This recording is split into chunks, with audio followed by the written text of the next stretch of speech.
उत्पत्ति का 29वां भाव पेज 41 और असी 15 तो लैके 30 आयत तक इसमें पढ़ांगे जिसनों मिल जाए। मैं पढ़ देना पास्टर जी। मेरा पेज 41 यकूब का ब्याह। लबान ने यकूब नूं कहा, तू मेरा संबंधी है कि किसी कारण तू मुफ्त ही मेरा काम करेगा? तू दस के तेरी मेहनत दे बदले की दिता जाए। लबान दियां दो धीआं सन, वड्डी दा नाम लिया अते छोटी दा नाम रखेल सी। रखेल देखण विच सुंदर सी पर लिया चुन्नी सी। यकूब ने लबान नूं कहा, मैं तेरी छोटी धी लई 7 साल तेरी सेवा करांगा। यकूब रखेल नूं प्यार करदा सी। लबान ने उत्तर दिता, हाँ ठीक है, आखिर रखेल दा मैं किसी पराए आदमी नाल विआह भी करना ही है, इसलिए यह चंगा है कि उसनूं मैं तैनूं ही देवां। यकूब ने पूरे 7 साल लबान दी रखेल लई सेवा की, जो उसनूं रखेल दे प्यार कारण कुछ दिन ही लगे। तद यकूब ने लबान नूं कहा, रखेल दा मेरे नाल विआह कर, मेरे 7 साल खत्म हो गए हैं। लबान ने अपने सब साग संबंधियों सद के विआह भोज दिता। तरकाला होण ते लबान अपनी वड्डी धी लेआ नूं लैके यकूब कोल गया अते यकूब ने उस नाल संग कीता। लबान ने अपनी दासी जिल्फा लेआ नूं दित्ती कि वह उस दी दासी बने। अगली सवेर यकूब नूं जदों पता लगा कि उस कोल रात समय लेआ सी तां उसने लबान नूं कहा, तू मेरे नाल धोखा क्यों कीता? कि मैं रखेल दे लई तेरी सेवा 7 साल नहीं कीती सी? लबान ने उत्तर दिता, साडे देश दा रिवाज है कि पहले वड्डी लड़की दा विआह होवे तां ही छोटी दा हो सकदा है। तू पहले इस दे विआह दा साता पूरा कर, तां फिर असी छोटी भी तैनूं दे देवांगे। उस दे बदले भी तैनूं 7 साल होर मेरी सेवा करनी होवेगी। यकूब यह करना मन गया, इसलिए लबान ने अपनी छोटी लड़की दा विआह भी उस नाल कर दिता। लबान ने अपनी दासी बिलहा नूं कह दिता कि वह उसकी दासी बन के रहे। यकूब ने रखेल नाल भी संग कीता। ਉਹ रखेल नूं ਲਿਆ ਨਾਲੋਂ अधिक प्यार करदा सी। पढ़े सुने जाण ते सारिਆਂ ਨੂੰ शीश बरकत मिले। ਅਸੀਂ ਇੱਥੇ ਲਬਾਨ ਦੇ ਬਾਰੇ ਦੇਖਦੇ ਪਏ ਹਾਂ। ਲਬਾਨ ਇੱਕ ਬਹੁਤ ਚਲਾਕ ਆਦਮੀ ਆ। ਜਿਸ ਵੇਲੇ ਇਜ਼ਹਾਕ ਦਾ ਵੀ ਇਜ਼ਹਾਕ ਦਾ ਦੇ ਲਈ ਅਬਰਾਹਮ ਦਾ ਨੌਕਰ ਇੱਥੇ ਆਇਆ ਸੀ ਤੇ ਅਸੀਂ ਉੱਥੇ ਵੀ ਲਬਾਨ ਨੂੰ ਜਿਹੜੀਆਂ ਚੀਜ਼ਾਂ ਦੇ ਲਈ ਅਸੀਂ ਦੇਖਦੇ ਪਏ ਹਾਂ ਤੇ ਉਹਦੇ ਨਾਲ ਜਿਸ ਤਰ੍ਹਾਂ ਕੰਮ ਕਰਦਾ ਪਿਆ, ਉੱਥੇ ਅਸੀਂ ਥੋੜਾ ਜਿਹਾ ਪਿੱਛੇ ਨੂੰ ਜਾਵਾਂਗੇ ਔਰ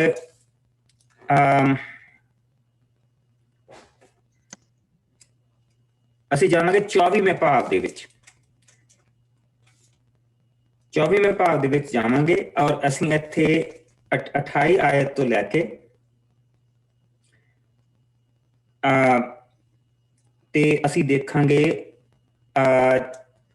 32 ਆਇਤ ਤੱਕ 33 ਆਇਤ ਤੱਕ ਸੌਰੀ। ਤਦ ਰਿਬਕਾ ਦੌੜ ਕੇ ਹਾਂ ਠੀਕ ਹੈ।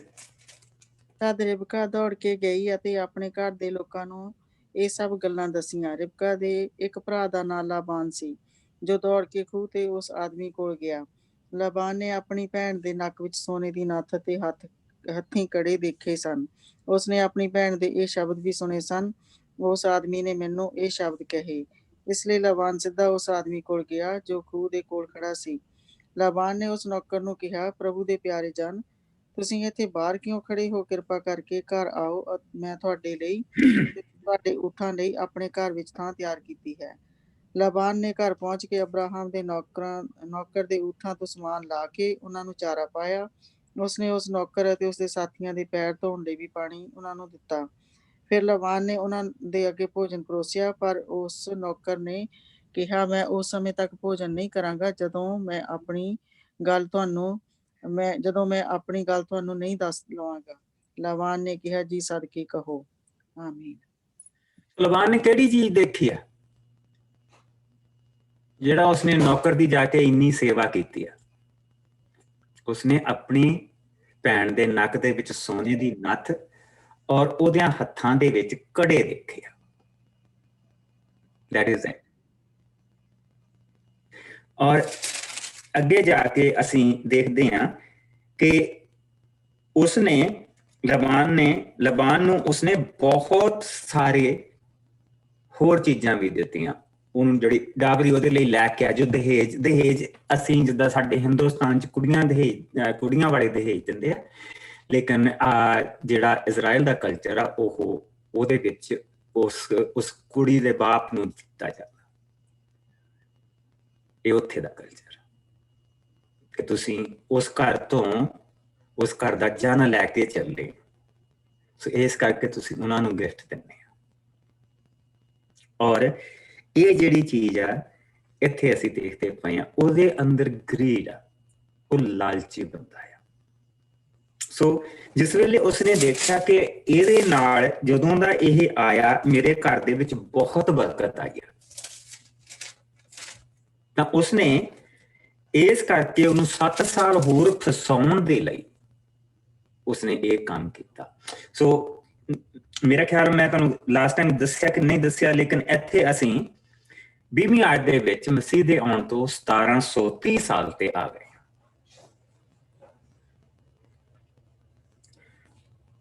ਔਰ ਹੁਣ ਅਸੀਂ 1729 ਤੋਂ 1716 ਜਿਸਲੇ ਅਸੀਂ 31ਵੀਂ ਆਇਤ ਦੇ ਵਿੱਚ ਆਉਂਦੇ ਹਾਂ, ਉੱਥੇ 1729 ਤੋਂ 1716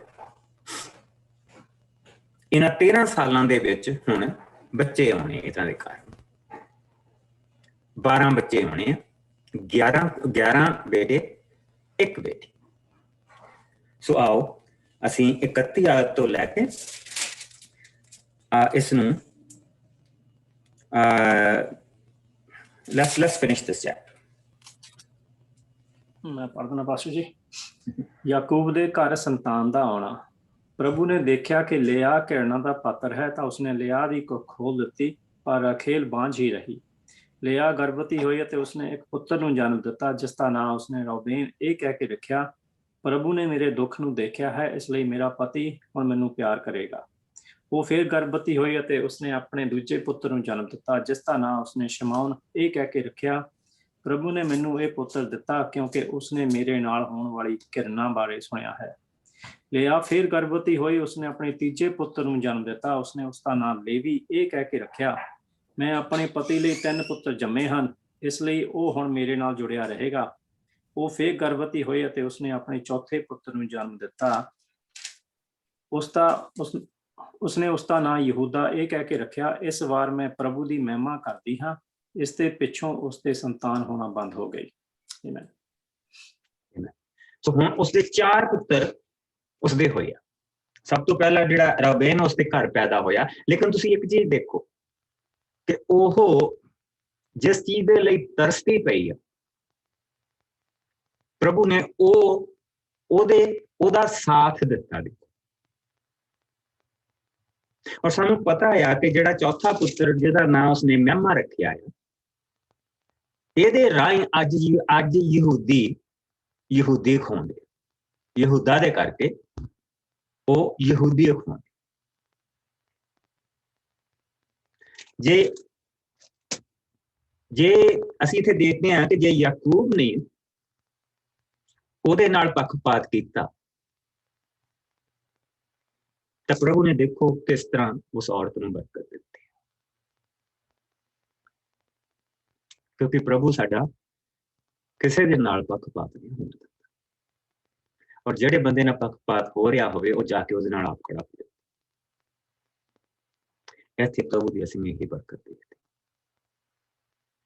ਅਸੀਂ ਕਈ ਵਾਰੀ ਆਪਣੀ ਜ਼ਿੰਦਗੀ ਦੇ ਵਿੱਚ ਦੇਖਦੇ ਹਾਂ, ਘਰਾਂ ਦੇ ਵਿੱਚ ਦੇਖਦੇ ਹਾਂ, ਜੰਗ ਕਰਨ ਦੇ ਨਾਲੋਂ ਉਹਦੇ ਨਾਲ ਲੜਨ ਦੇ ਕਾਰਨ ਤੇ ਮੇਰੇ ਨਾਲ ਪੱਖਪਾਤ ਹੁੰਦਾ ਪਿਆ, ਮੈਂ ਆਹ ਕਰਦਾ ਪਿਆ, ਉੱਥੇ ਪ੍ਰਭੂ ਦੀ ਸਾਡੀਆਂ ਜੌਬਾਂ ਤੇ ਕਈ ਵਾਰੀ ਹੁੰਦਾ।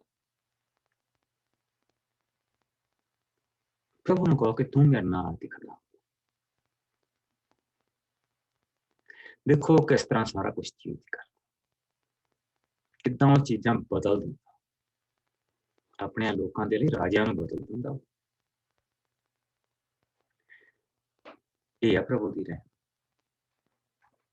ਪਰ ਸ਼ਰਤ ਇਹ ਆ ਜੋ ਇੱਥੇ ਹੁੰਦੀ ਪਈ ਆ, ਉਹਨੇ ਲਿਆ ਨੇ ਆਪਣਾ ਧਿਆਨ ਪ੍ਰਭੂ ਦੇ ਵੱਲ ਲਾਇਆ।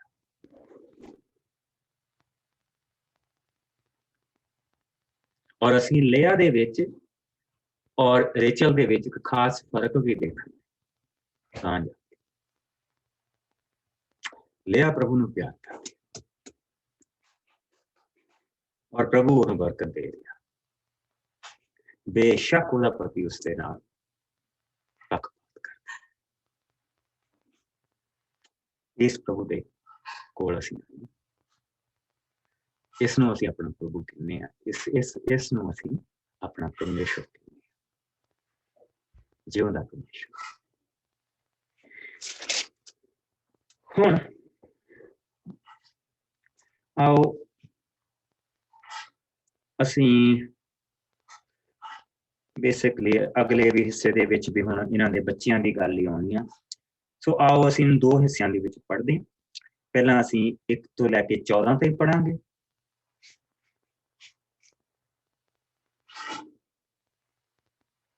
ਇੱਕ ਤੋਂ ਲੈ ਕੇ 13 ਤੱਕ।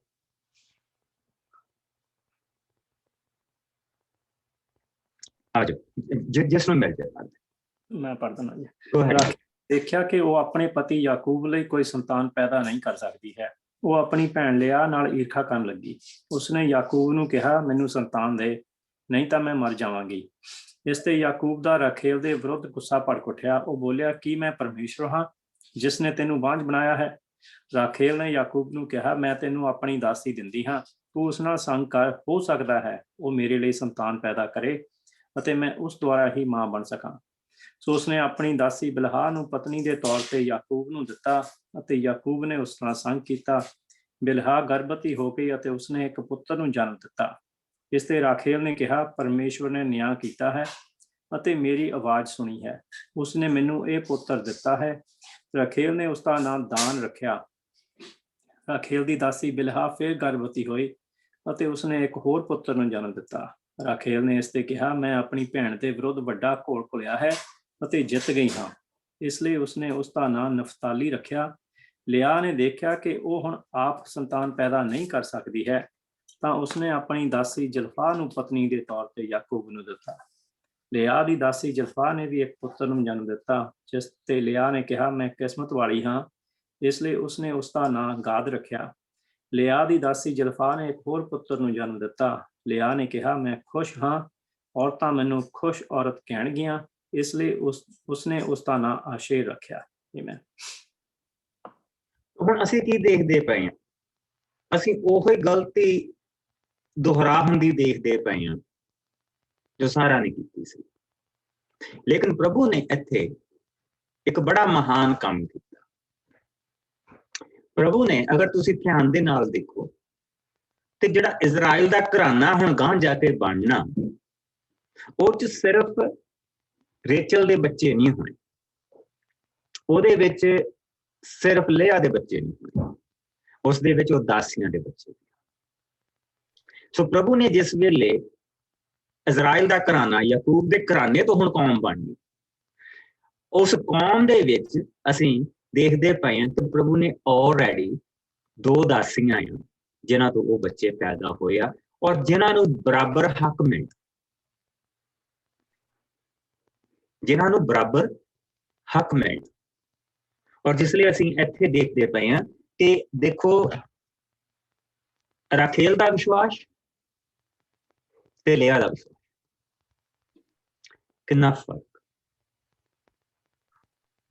ਕਿੰਨਾ ਫਰਕ ਆ। ਪਰ ਅਸੀਂ ਜਿਸ ਲਈ ਪ੍ਰਭੂ ਦੇ ਵਚਨ ਦੇ ਵਿੱਚ ਇੱਥੇ ਦੇਖਦੇ ਪਏ ਹਾਂ, ਜਿਸ ਲਈ ਉਸਦੀਆਂ ਪਹਿਲੀਆਂ ਸੰਤਾਨਾਂ ਨੂੰ ਦੇਖਦੇ ਪਏ ਹਾਂ, ਤੇ ਉਹਦੇ ਵਿੱਚ ਅਸੀਂ ਰਾਉਬੇਨ ਨੂੰ ਦੇਖਦੇ ਪਏ ਹਾਂ, ਜਿਹੜਾ ਉਸਦਾ ਪਹਿਲਾ ਪੁੱਤਰ ਸਭ ਤੋਂ ਵੱਡਾ। ਦੂਸਰਾ ਸ਼ਿਮਯੋਨ ਉਸ ਤੋਂ ਪੈਦਾ ਹੋਇਆ। ਫਿਰ ਉਸ ਤੋਂ ਲੇਵੀ ਪੈਦਾ ਹੋਇਆ। ਲੇਵੀ ਦੇ ਖਾਨਦਾਨ ਦੇ ਵਿੱਚ ਮੂਸਾ ਪੈਦਾ ਹੋਇਆ। ਲੇਵੀ ਦੇ ਕਬੀਲੇ ਦੇ ਵਿੱਚੋਂ ਹੀ ਜਿਹੜੇ ਮੰਦਿਰ ਦੇ ਪ੍ਰੋਹਤ, ਮੰਦਿਰ ਦੀ ਸੇਵਾ ਕਰਨ ਵਾਲੇ, ਮੰਦਿਰ ਦਾ ਮਹਾਂਪੁਰੋਹਿਤ, ਉਹ ਸਭ ਲੇਵੀ ਦੇ ਕਬੀਲੇ ਚ ਚੁਣੇ ਜਾਂਦੇ ਸੀ। ਜਿੰਨੇ ਵੀ ਇਹ ਅਸੀਂ ਪੜ੍ਹਦੇ ਹੈਗੇ ਆ, ਫੈਰਸੀ, ਫਰੀਸੀ, ਸਦੂਕੀ, ਧਰਮ ਗ੍ਰੰਥੀ, ਇਹ ਤਾਂ ਬਾਅਦ ਦੇ ਵਿੱਚ ਆਏ ਹੈ ਨਾ, ਪਰ ਉਸ ਤੋਂ ਪਹਿਲਾਂ ਜਿਹੜੀ ਪ੍ਰਭੁਤਾਈ ਸੀ ਉਹ ਲੇਵੀ ਦੇ ਖਾਨਦਾਨ ਨੂੰ ਮਿਲੀ। ਸੋ ਪ੍ਰਭੂ ਨੇ ਦੇਖੋ ਕਿੰਨੀ ਬਰਕਤ ਇਸ ਔਰਤ ਨੂੰ ਦਿੱਤੀ ਹੈ। ਕਹਿੰਦੇ ਜਿਸ ਦਾ ਕੋਈ ਨਹੀਂ ਉਸ ਦਾ ਪ੍ਰਭੂ ਆਪ ਹੁੰਦਾ, ਉਸ ਦਾ ਪ੍ਰਭੂ ਆਪ ਹੁੰਦਾ। ਔਰ ਦੇਖੋ ਜਿਸ ਵੇਲੇ ਰਾਖੇਲ ਦੇ ਆਪਣੇ ਤਾਂ ਹਾਲੇ ਬੱਚੇ ਪੈਦਾ ਹੀ ਨਹੀਂ ਹੋਏ, ਔਰ ਉਸਨੇ ਜਿਹੜਾ ਕੰਮ ਕੀਤਾ ਪ੍ਰਭੂ ਤੋਂ ਮੰਗਣ ਦੇ, ਪ੍ਰਭੂ ਤੋਂ ਨਹੀਂ ਮੰਗਿਆ, ਉਸਨੇ ਆਪਣਾ ਤਰੀਕਾ ਚਲਾਇਆ ਔਰ ਪ੍ਰਭੂ ਨੇ ਉਹਦੇ ਵਿੱਚ ਵੀ ਬਰਕਤ ਛੁਪਾਈ।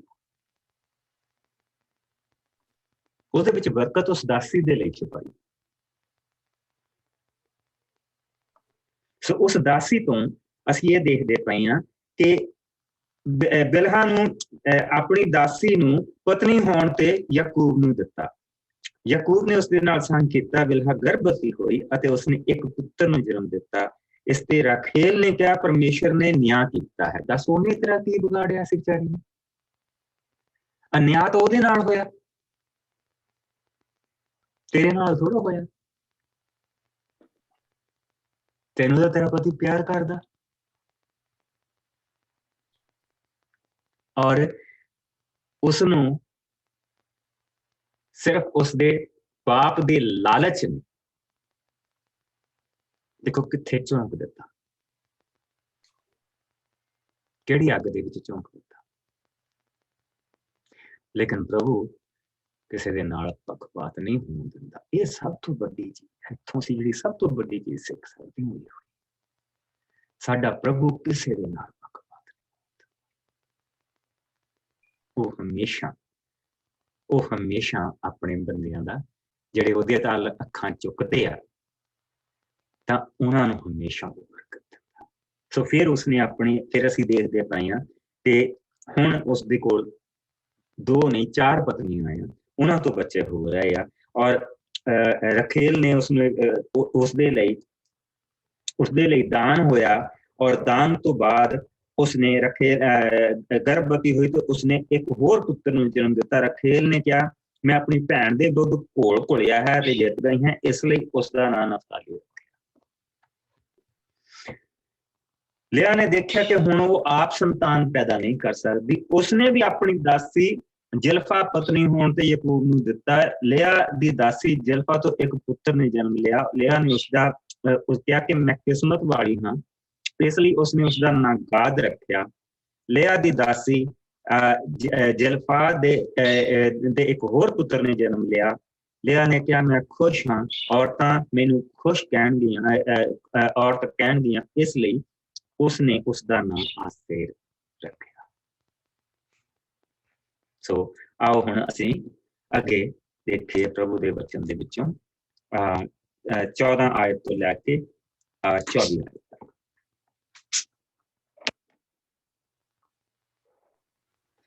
ਹਾਂਜੀ, ਮੈਂ ਪੜ੍ਹਦੀ ਹਾਂ। ਕਣਕਾਂ ਦੀ ਵਾਢੀ ਸਮੇਂ ਰੂਬੇਨ ਖੇਤਾਂ ਵਿੱਚ ਗਿਆ ਅਤੇ ਉੱਥੇ ਉਸ ਨੂੰ ਗਰਭ ਠਹਿਰਾਉਣ ਬੂਟੀ ਮਿਲੀ। ਉਹ ਉਸ ਫਲ ਨੂੰ ਲੈ ਕੇ ਆਪਣੀ ਮਾਂ ਲੇਹਾ ਕੋਲ ਆਇਆ। ਇਸ ਤੇ ਰਾਖੇਲ ਨੇ ਲੇਹਾ ਨੂੰ ਕਿਹਾ, ਭੈਣ, ਆਪਣੇ ਪੁੱਤਰ ਦੇ ਫਲ ਵਿੱਚੋਂ ਮੈਨੂੰ ਥੋੜਾ ਜਿਹਾ ਦੇ। ਲੇਹਾ ਨੇ ਉੱਤਰ ਦਿੱਤਾ ਕਿ ਇਹ ਬਹੁਤ ਨਹੀਂ ਹੈ ਕਿ ਤੂੰ ਮੇਰੇ ਪਤੀ ਨੂੰ ਸਾਂਭ ਲਿਆ ਹੈ, ਫਿਰ ਤੂੰ ਹੁਣ ਮੇਰੇ ਪੁੱਤਰ ਦੀ ਬੂਟੀ ਵਿੱਚੋਂ ਵੀ ਲੈਣਾ ਚਾਹੁੰਦੀ ਹੈ। ਰਾਖੇਲ ਨੇ ਕਿਹਾ, ਇਸ ਫਲ ਦੇ ਬਦਲੇ ਵਿੱਚ ਤੂੰ ਅੱਜ ਜਾਕੂਬ ਨਾਲ ਸੌ ਸਕਦੀ ਹੈ। ਫਿਰ ਜਦੋਂ ਜਾਕੂਬ ਤਰਕਾਲਾਂ ਵੇਲੇ ਘਰ ਆਇਆ ਤਾਂ ਲੇਹਾ ਉਸ ਕੋਲ ਗਈ ਅਤੇ ਕਿਹਾ, ਅੱਜ ਰਾਤ ਨੂੰ ਤੂੰ ਮੇਰੇ ਨਾਲ ਸੌਵੇਂਗਾ, ਕਿਉਂਕਿ ਮੈਂ ਇਸ ਦਾ ਮੁੱਲ ਆਪਣੇ ਪੁੱਤਰ ਦੇ ਫਲ ਵਿੱਚੋਂ ਰਾਖੇਲ ਨੂੰ ਦੇ ਚੁੱਕੀ ਹਾਂ। ਸੋ ਉਸ ਰਾਤ ਜਾਕੂਬ ਉਸ ਦੇ ਨਾਲ ਸੁੱਤਾ। ਤਦ ਪਰਮੇਸ਼ਵਰ ਨੇ ਲੇਹਾ ਦੀ ਪ੍ਰਾਰਥਨਾ ਸੁਣੀ ਅਤੇ ਉਹ ਗਰਭਵਤੀ ਹੋਈ ਅਤੇ ਉਸ ਨੇ ਜਾਕੂਬ ਦੇ ਲਈ ਆਪਣੇ 5ਵੇਂ ਪੁੱਤਰ ਨੂੰ ਜਨਮ ਦਿੱਤਾ। ਲੇਹਾ ਨੇ ਆਪਣੇ ਇਸ ਪੁੱਤਰ ਦੇ ਜਨਮ ਤੇ ਕਿਹਾ, ਪਰਮੇਸ਼ਵਰ ਨੇ ਮੈਨੂੰ ਬਦਲੇ ਲਈ ਦਿੱਤਾ ਹੈ। ਪਰਮੇਸ਼ਵਰ ਨੇ ਮੈਨੂੰ ਬਦਲੇ ਲਈ ਦਿੱਤਾ ਹੈ, ਕਿਉਂਕਿ ਮੈਂ ਆਪਣੀ ਦਾਸੀ ਨੂੰ ਆਪਣੇ ਪਤੀ ਨੂੰ ਦਿੱਤਾ ਸੀ। ਸੋ ਉਸਨੇ ਪੁੱਤਰ ਦਾ ਨਾਂ ਜਿਸਕਾਰ ਰੱਖਿਆ। ਲੇਹਾ ਫਿਰ ਗਰਭਵਤੀ ਹੋਈ ਅਤੇ ਉਸ ਨੇ ਆਪਣੇ 6ਵੇਂ ਪੁੱਤਰ ਨੂੰ ਜਨਮ ਦਿੱਤਾ। ਲੇਹਾ ਨੇ ਆਪਣੇ ਇਸ ਪੁੱਤਰ ਦੇ ਜਨਮ ਤੇ ਕਿਹਾ, ਪਰਮੇਸ਼ਵਰ ਨੇ ਮੈਨੂੰ ਚੰਗਾ ਦਾਨ ਦਿੱਤਾ ਹੈ। ਮੇਰਾ ਪਤੀ ਹੁਣ ਮੈਨੂੰ ਸਵੀਕਾਰ ਕਰੇਗਾ, ਕਿਉਂਕਿ ਮੈਂ ਉਸ ਦੇ ਲਈ 6 ਪੁੱਤਰ ਜੰਮੇ ਹਨ। ਇਸ ਲਈ ਉਸਨੇ 6ਵੇਂ ਪੁੱਤਰ ਦਾ ਨਾਂ ਜ਼ਬੂਲੂਨ ਰੱਖਿਆ। ਇਸ ਦੇ ਪਿੱਛੋਂ ਲੇਹਾ ਨੇ ਇੱਕ ਧੀ ਨੂੰ ਜਨਮ ਦਿੱਤਾ, ਜਿਸ ਦਾ ਨਾਂ ਉਸਨੇ ਦੀਨਾ ਰੱਖਿਆ। ਪਰਮੇਸ਼ਵਰ ਨੇ ਰਾਖੇਲ ਨਾਂ ਉਸਨੇ ਹਾਂਜੀ 1716 ਦੇ ਵਿੱਚ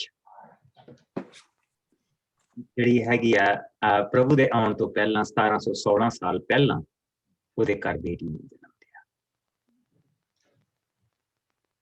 ਉਸਦਾ ਨਾਂ ਉਸਨੇ ਬੇਸਿਕਲੀ ਅਗਰ ਸਾਰਿਆਂ ਨੂੰ ਇੱਥੇ ਗਿਣ ਲਈਏ ਤੇ 11 ਭਰਾਵਾਂ ਦੀ ਕੋਈ ਭੈਣ।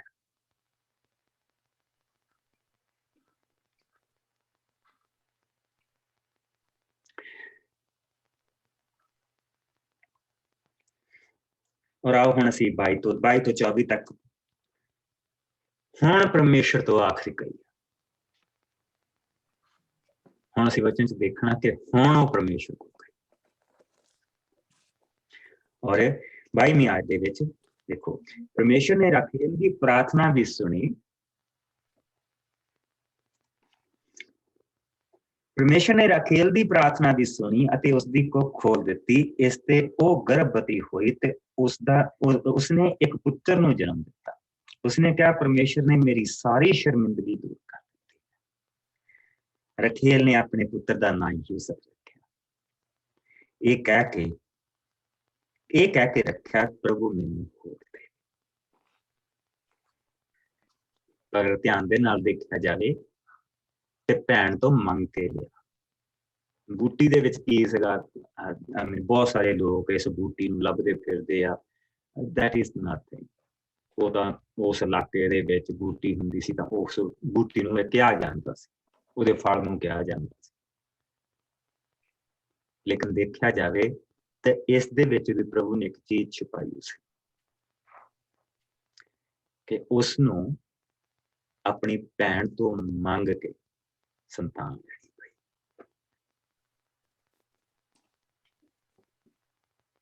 ਆਪਣੀ ਭੈਣ ਤੋਂ ਮੰਗ ਕੇ ਉਹਨੇ ਲਈ ਸੰਤਾਨ।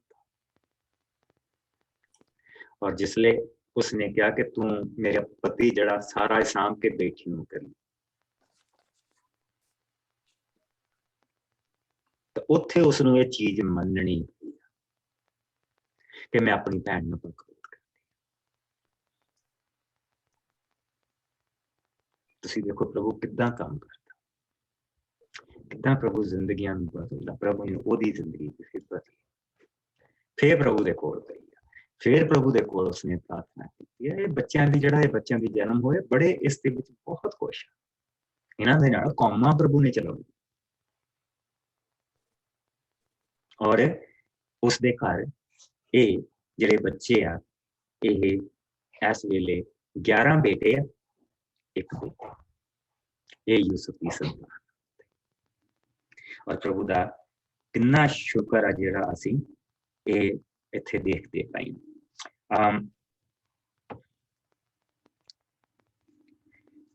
ਅੱਛਾ, ਹੁਣ ਅਸੀਂ ਆਵਾਂਗੇ 36ਵੇਂ ਚੈਪਟਰ ਦੇ ਵਿੱਚ ਔਰ ਉੱਥੇ ਜਾ ਕੇ ਦੇਖਾਂਗੇ ਜਿਹੜਾ ਦੂਸਰਾ ਭਰਾ ਆ, ਕਿਉਂਕਿ ਅਸੀਂ let me show you something.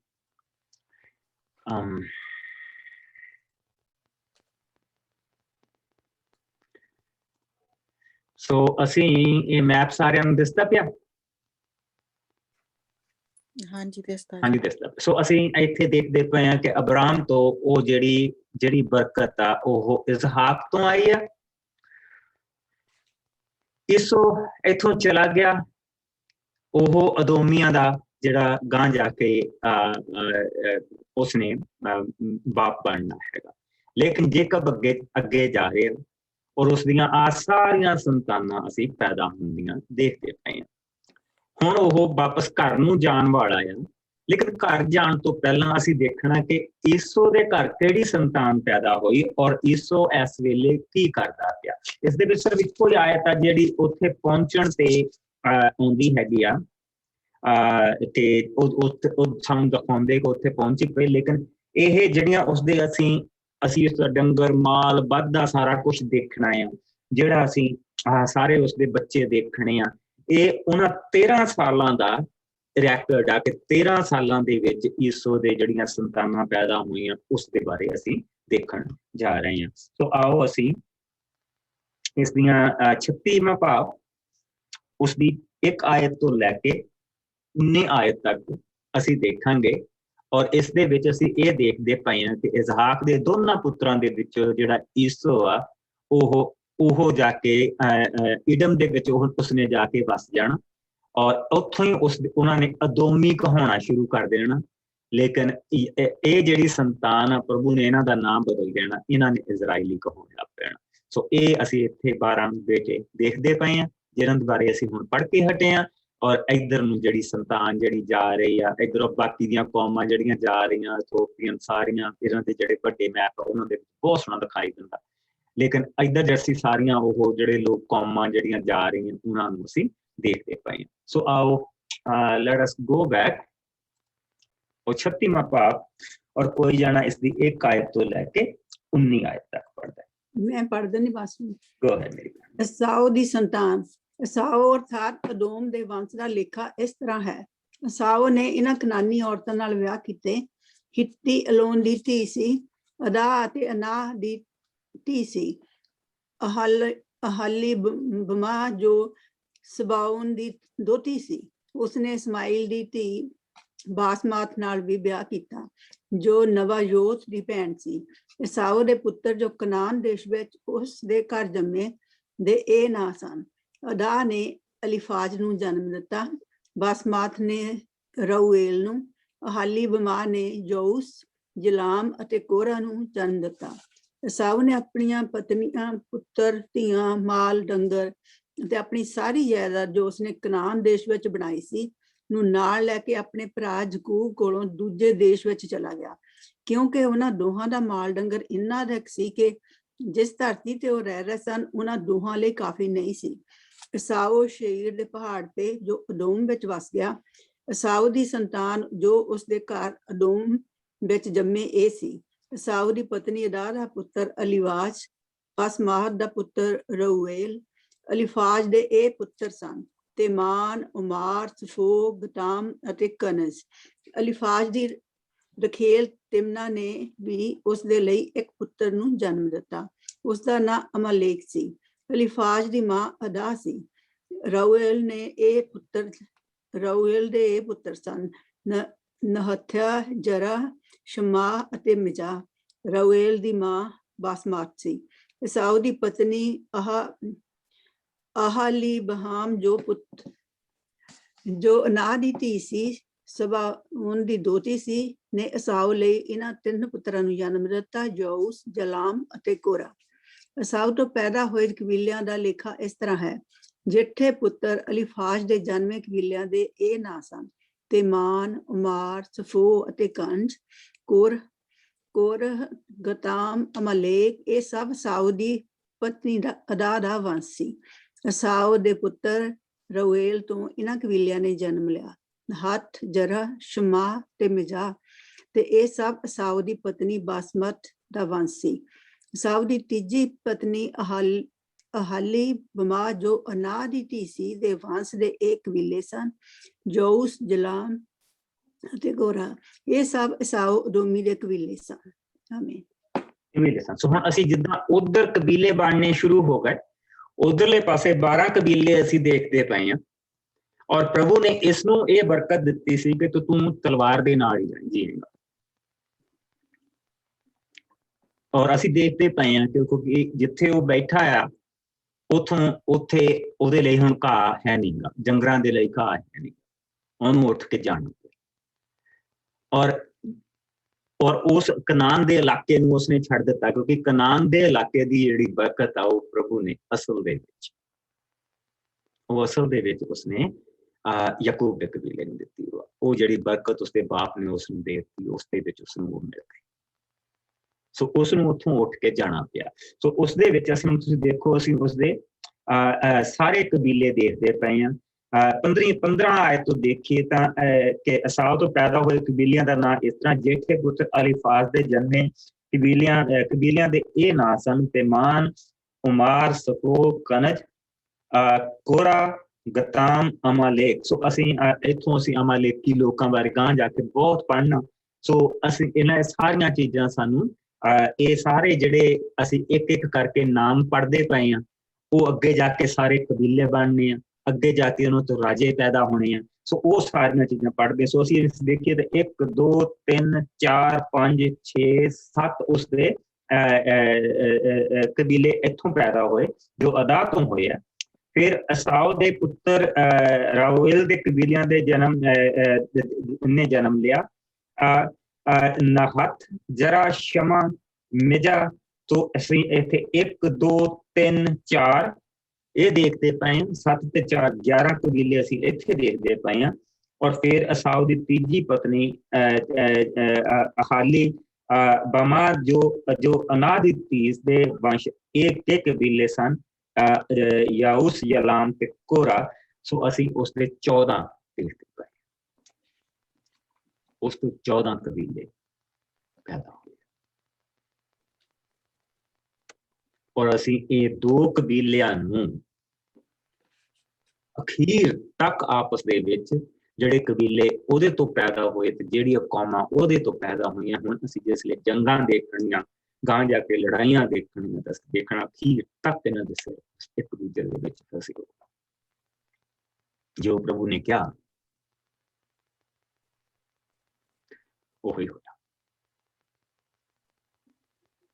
ਕਿਉਂਕਿ ਅਸੀਂ ਹਾਲੇ ਤੱਕ ਨੋਹਾ ਦੀ ਬਰਕਤ ਦੇਖਦੇ ਆ ਰਹੇ ਸੀਗੇ, ਜੋ ਨੋਹਾ ਨੇ ਬਰਕਤ ਦਿੱਤੀ, ਪਰ ਅਸੀਂ ਉਸ ਬਰਕਤ ਦਾ ਅਸਰ ਦੇਖਦੇ ਆ ਰਹੇ ਸੀਗੇ ਕਿ ਕਿੱਦਾਂ ਨੋਹਾ ਦੇ ਪਹਿਲੇ ਪੁੱਤਰ ਹਾਮ ਤੋਂ ਉਹ ਲੋਕ ਪੈਦਾ ਹੋਏ ਜਿਹੜੇ ਬੇਸਿਕਲੀ ਵਰਸ਼ਿਪ ਕਰਦੇ ਹੈਗੇ, ਨੇਚਰ ਦੀ ਵਰਸ਼ਿਪ ਕਰਦੇ। ਔਰ ਉਹ ਮੋਸਟਲੀ ਜਿੱਥੇ ਜਿੱਥੇ ਵੀ ਗਏ ਉੱਥੇ ਦੇ ਆਦੀਵਾਸੀ। ਸੋ ਅਸੀਂ ਉਹਨਾਂ ਨੂੰ ਪਹਿਲਾਂ ਦੇਖਿਆ। ਫਿਰ ਅਸੀਂ ਦੇਖਿਆ ਕਿ ਜਿਹੜੇ ਜਾਫਤ ਤੋਂ ਜਿਹੜੇ ਪੈਦਾ ਹੋਏ, ਤੀਸਰੇ ਪੁੱਤਰ ਤੋਂ ਪੈਦਾ ਹੋਏ, ਉਹ ਮੂਰਤੀ ਪੂਜਕ।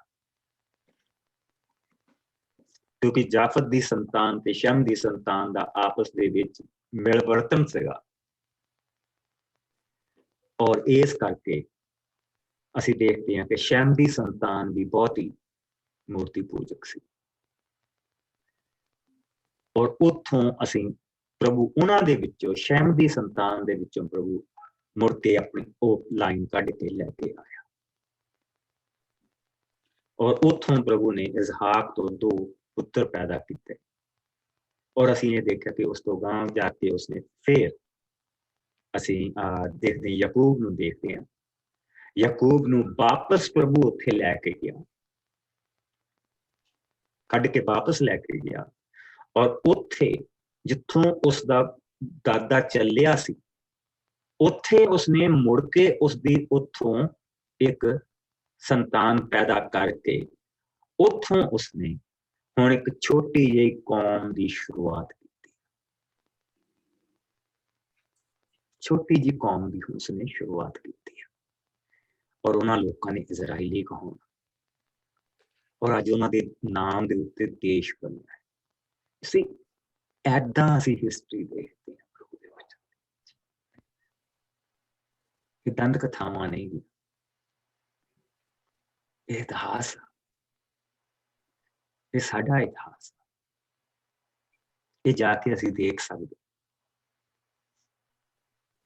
ਠੀਕ। ਸੋ ਆਓ ਹੁਣ ਅਸੀਂ ਵਾਪਸ ਉੱਥੇ ਚੱਲਦੇ ਹਾਂ। ਔਰ ਹੁਣ ਉਸਨੇ ਮੋੜਾ ਪਾ ਲਿਆ, ਉਸਨੇ ਵੀ ਹੁਣ ਵਾਪਸ ਜਾਣ ਦੇ ਲਈ ਤਿਆਰੀਆਂ ਕਰ ਲਈਆਂ। ਸੋ ਕਿਉਂਕਿ ਉਸਦਾ ਸੇਵਾ ਦਾ ਜਿਹੜਾ ਸਮਾਂ ਸੀਗਾ ਉਹ ਖਤਮ ਹੋ ਚੁੱਕਾ। ਉਹ 7 ਸਾਲ ਉਸਦੇ ਬਹੁਤ ਦੇਰ ਦੇ, 14 ਸਾਲ ਬਹੁਤ ਦੇਰ ਦੇ ਪੂਰੇ ਹੋ ਚੁੱਕੇ।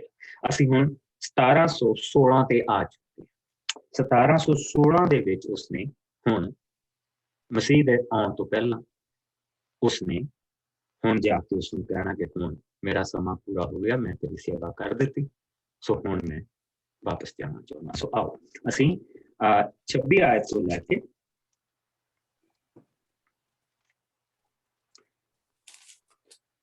26 ਆਇਤ ਤੋਂ ਲੈ ਕੇ ਅਸੀਂ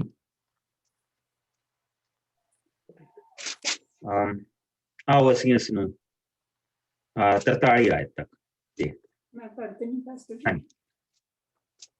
ਯਾਕੂਬ ਦੀ ਲਬਾਨ ਨਾਲ ਸੌਦੇਬਾਜ਼ੀ। ਰਾਖੇਲ ਦੇ ਪੁੱਤਰ ਯੂਸਫ ਦੇ ਜਨਮ ਪਿੱਛੋਂ ਯਾਕੂਬ ਨੇ ਲਬਾਨ ਨੂੰ ਕਿਹਾ, ਮੈਨੂੰ ਇੱਥੋਂ ਤੋਰ, ਕਿਉਂਕਿ ਮੈਂ ਆਪਣੇ ਦੇਸ਼, ਆਪਣੇ ਘਰ ਜਾਣਾ ਚਾਹੁੰਦਾ ਹਾਂ। ਹੁਣ ਤੂੰ ਮੈਨੂੰ ਆਪਣੀਆਂ ਪਤਨੀਆਂ ਅਤੇ ਸੰਤਾਨ ਸਮੇਤ ਜਾਣ ਦੇ, ਕਿਉਂਕਿ ਉਹਨਾਂ ਲਈ ਹੀ ਮੈਂ ਤੇਰੀ ਸੇਵਾ ਕੀਤੀ ਹੈ। ਤੂੰ ਆਪ ਹੀ ਮੇਰੀ ਸੇਵਾ ਦੇ ਕੰਮ ਨੂੰ ਜਾਣਦਾ ਹੈ। ਲਬਾਨ ਨੇ ਕਿਹਾ, ਜੋ ਅਸੀਸ ਪ੍ਰਭੂ ਨੇ ਮੈਨੂੰ ਦਿੱਤੀ ਹੈ ਉਹ ਤੇਰੇ ਕਾਰਨ ਦਿੱਤੀ। ਇਸ ਗੱਲ ਦਾ ਮੈਨੂੰ ਪਤਾ ਹੈ, ਸੋ ਮੈਂ ਤੈਨੂੰ ਆਪ ਹੀ ਦੱਸ ਕੇ ਮੈਂ ਤੈਨੂੰ ਤੇਰੀ ਸੇਵਾ ਦੇ ਬਦਲੇ ਕੀ ਦੇਵਾਂ। ਯਾਕੂਬ ਨੇ ਉਸਨੂੰ ਕਿਹਾ, ਤੁਸੀਂ ਆਪ ਜਾਣਦੇ ਹੋ ਕਿ ਮੈਂ ਤੁਹਾਡੀ ਸੇਵਾ ਕਿਸ ਤਰ੍ਹਾਂ ਕੀਤੀ ਹੈ ਅਤੇ ਤੁਹਾਡੇ ਪਸ਼ੂ ਕਿਸ ਤਰ੍ਹਾਂ ਵਧੇ ਫੁੱਲੇ ਹਨ। ਜਦੋਂ ਮੈਂ ਆਇਆ ਸਾਂ ਤਾਂ ਤੁਹਾਡੇ ਕੋਲ ਬਹੁਤ ਥੋੜਾ ਸੀ, ਪਰ ਹੁਣ ਇਹ ਬਹੁਤ ਵੱਧ ਗਿਆ ਹੈ। ਮੈਂ ਤੁਹਾਡੇ ਲਈ ਜਿੱਥੇ ਵੀ ਗਿਆ ਪ੍ਰਭੂ ਨੇ ਅਸੀਸ ਹੀ ਦਿੱਤੀ, ਪਰ ਹੁਣ ਮੇਰੇ ਆਪਣੇ ਟੱਬਰ ਵੱਲ ਵੀ ਕੁਝ ਕਰਤੱਵ ਹੈ। ਲਬਾਨ ਨੇ ਕਿਹਾ, ਪਰ ਮੈਂ ਤੈਨੂੰ ਇਸ ਸਭ ਦੇ ਬਦਲੇ ਵਿੱਚ ਕੀ ਦੇਵਾਂ। ਯਾਕੂਬ ਨੇ ਉੱਤਰ ਦਿੱਤਾ, ਤੁਹਾਨੂੰ ਮੈਨੂੰ ਕੁਝ ਦੇਣ ਦੀ ਲੋੜ ਨਹੀਂ ਹੈ, ਸਗੋਂ ਮੈਂ ਫਿਰ ਤੁਹਾਡੀਆਂ ਭੇਡਾਂ ਤੇ ਬੱਕਰੀਆਂ ਦੀ ਰਖਵਾਲੀ ਕਰਾਂਗਾ। ਪਰ ਅੱਜ ਤੁਸੀਂ ਮੈਨੂੰ ਆਪਣੇ ਇੱਜੜ ਵਿੱਚੋਂ ਦੀ ਲੰਘਣ ਦੇਵੋ ਤਾਂ ਮੈਂ ਚਿਤਕਬਰੀਆਂ ਭੇਡਾਂ, ਬੱਕਰੀਆਂ ਅਤੇ ਚਿਤਕਬਰੇ ਲੇਲੇ ਵੱਖ ਕਰ ਲਵਾਂਗਾ, ਜੋ ਮੇਰੀ ਮਿਹਨਤ ਠਹਿਰਨਗੇ। ਪਰ ਪਿੱਛੋਂ ਜਦੋਂ ਕਦੇ ਵੀ ਤੁਸੀਂ ਮੇਰੀ ਮਿਹਨਤ ਦੇਣ ਆਵੋ ਅਤੇ ਜੇਕਰ ਉੱਥੇ ਤੁਹਾਨੂੰ ਅਜਿਹੀ ਭੇਡ ਜਾਂ ਬੱਕਰੀ ਦਿਖੇ ਜੋ ਚਿਤਕਬਰੀ ਜਾਂ ਡੱਬੀ ਨਾ ਹੋਵੇ, ਤਾਂ ਸਮਝ ਲਵੋ ਕਿ ਉਹ ਚੋਰੀ ਦੀ ਹੈ। ਇਸੇ ਤੋਂ ਮੇਰੀ ਇਮਾਨਦਾਰੀ ਦਾ ਪਤਾ ਲੱਗ ਜਾਵੇਗਾ। ਲਬਾਨ ਨੇ ਉੱਤਰ ਦਿੱਤਾ, ਠੀਕ ਹੈ, ਤੂੰ ਜਿਸ ਤਰ੍ਹਾਂ ਕਿਹਾ ਇਸੇ ਤਰ੍ਹਾਂ ਅਸੀਂ ਮੰਨਦੇ ਹਾਂ। ਪਰ ਉਸਨੇ ਉਸ ਦਿਨ ਆਪਣੇ ਇੱਜੜ ਵਿੱਚ ਸਭ ਚਿਤਕਬਰੇ ਅਤੇ ਡੱਬੇ, ਚਿੱਟੇ ਅਤੇ ਕਾਲੇ ਬੱਕਰਿਆਂ ਅਤੇ ਭੇਡਾਂ ਨੂੰ ਕੱਟ ਕੇ ਆਪਣੇ ਪੁੱਤਰਾਂ ਦੇ ਹਵਾਲੇ ਕਰ ਦਿੱਤਾ। ਕੱਢ ਕੇ ਆਪਣੇ ਪੁੱਤਰਾਂ ਦੇ ਹਵਾਲੇ ਕੀਤੇ। ਫਿਰ ਲਬਾਨ 3 ਦਿਨਾਂ ਪੈਂਡੇ ਦੀ ਦੂਰੀ ਤੇ ਯਾਕੂਬ ਕੋਲੋਂ ਚਲਾ ਗਿਆ, ਪਰ ਯਾਕੂਬ ਪਿੱਛੇ ਬਾਕੀ ਦੇ ਇੱਜੜ ਦੀ ਦੇਖਭਾਲ ਕਰਨ ਲੱਗਾ। ਫਿਰ ਯਾਕੂਬ ਨੇ ਹਰੇ ਸਫੇਦੇ, ਬਦਾਮ ਅਤੇ ਚਿਨਾਰ ਦੀਆਂ ਟਹਿਣੀਆਂ ਨੂੰ ਲੈ ਕੇ ਵਿੱਚੋਂ ਛਿੱਲਿਆ ਅਤੇ ਉਹ ਸਾਰੀਆਂ ਧਾਰੀਦਾਰ ਬਣ ਗਈਆਂ। ਯਾਕੂਬ ਨੇ ਉਹਨਾਂ ਧਾਰੀਦਾਰ ਟਹਿਣੀਆਂ ਨੂੰ ਉਹਨਾਂ ਸਭ ਪਾਣੀ ਦੀਆਂ ਨਾਲੀਆਂ ਅਤੇ ਹੋਜ਼ਾਂ ਦੇ ਸਾਹਮਣੇ ਰੱਖ ਦਿੱਤਾ, ਜਿੱਥੇ ਇੱਜੜ ਪਾਣੀ ਪੀਣ ਆਉਂਦਾ ਸੀ। ਇੱਜੜ ਵਿੱਚੋਂ ਬਹੁਤ ਸਾਰੀਆਂ ਭੇਡਾਂ ਅਤੇ ਬੱਕਰੀਆਂ ਉੱਥੇ ਹੀ ਫਲ ਗਈਆਂ। ਇਸ ਤਰ੍ਹਾਂ ਜੋ ਵੀ ਭੇਡ ਜਾਂ ਬੱਕਰੀ ਉੱਥੇ ਫਲੀ, ਉਸਨੇ ਚਿਤਕਬਰੇ ਅਤੇ ਡੱਬੇ ਲੇਲਿਆਂ ਨੂੰ ਜਨਮ ਦਿੱਤਾ।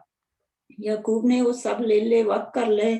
ਫਿਰ ਉਸਨੇ ਲਬਾਨ ਦੇ ਬਾਕੀ ਦੇ ਇੱਜੜ ਦੇ ਮੂੰਹ ਸਭ ਉਹਨਾਂ ਚਿਤਕਬਰੀਆਂ ਅਤੇ ਡੱਬਿਆਂ ਦੀ ਵੱਲ ਕਰ ਦਿੱਤੇ। ਇਸ ਤਰ੍ਹਾਂ ਉਸਨੇ ਆਪਣਾ ਇੱਜੜ ਤਿਆਰ ਕਰ ਲਿਆ, ਜੋ ਉਸਨੇ ਲਬਾਨ ਦੇ ਇੱਜੜ ਤੋਂ ਵੱਖ ਰੱਖਿਆ।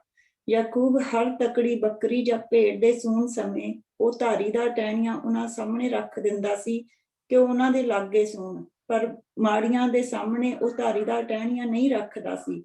ਇਸ ਤਰ੍ਹਾਂ ਸਭ ਮਾੜਾ ਇੱਜੜ ਲਬਾਨ ਦਾ ਸੀ, ਪਰ ਤਕੜਾ ਯਾਕੂਬ ਦਾ। ਇਸ ਤਰ੍ਹਾਂ ਯਾਕੂਬ ਇੱਕ ਧਨੀ ਆਦਮੀ ਬਣ ਗਿਆ। ਉਸ ਕੋਲ ਬਹੁਤ ਸਾਰੇ ਨੌਕਰ ਨੌਕਰਾਨੀਆਂ ਸਨ। ਉਸਦੇ ਵੱਡੇ ਇੱਜੜ ਦੇ ਨਾਲ ਉਸ ਕੋਲ ਬਹੁਤ ਸਾਰੇ ਊਠ ਅਤੇ ਗਧੇ ਵੀ ਸਨ। ਸੋ ਹੁਣ ਉਸਨੇ ਇੱਥੇ ਇੱਕ ਚੀਜ਼ ਦੇਖੋ, ਲਬਾਨ ਮੰਨਦਾ ਪਿਆ, ਜਿਹੜੀ ਉਸਨੇ ਮੰਨੀ ਆ ਕਿ ਮੈਨੂੰ ਪ੍ਰਭੂ ਨੇ, ਜਿਹੜੀ ਚੀਜ਼ ਮੈਂ ਤੁਹਾਨੂੰ ਪਹਿਲਾਂ ਦੱਸੀ ਸੀ ਕਿ ਉਸਨੇ ਕਿਉਂ ਇਸ ਤਰ੍ਹਾਂ ਕੀਤਾ। ਉਸਨੂੰ ਪਤਾ ਸੀਗਾ ਕਿ ਮੇਰੀ ਧੀ ਨੂੰ ਜਿਹੜੀ ਆ ਲੈ ਆਇਆ, ਇਹ ਇਸਨੂੰ ਪਸੰਦ ਨਹੀਂ ਕਰਦਾ, ਲੇਕਿਨ ਜਾਣ ਬੁੱਝ ਕੇ ਉਸਨੇ ਲਿਆ ਨੂੰ ਉਸ ਅੱਗ ਦੇ ਵਿੱਚ ਸੁੱਟਿਆ। ਕਿਉਂ ਸੁੱਟਿਆ? ਲਾਲਚ। ਉਸਨੂੰ ਪਤਾ ਸੀ ਇਸ ਚੀਜ਼ ਦਾ, ਔਰ ਹੁਣ ਉਹ ਆਪ ਕਹਿ ਰਿਹਾ, ਔਰ ਯਾਕੂਬ ਵੀ ਉਸਨੂੰ ਕਹਿ ਰਿਹਾ ਕਿ ਹਾਂ ਠੀਕ ਆ, ਜਦ ਮੈਂ ਆਇਆ ਸੀ ਤਾਂ ਤੇਰੇ ਪੱਲੇ ਕੁਛ ਨਹੀਂ ਸੀ,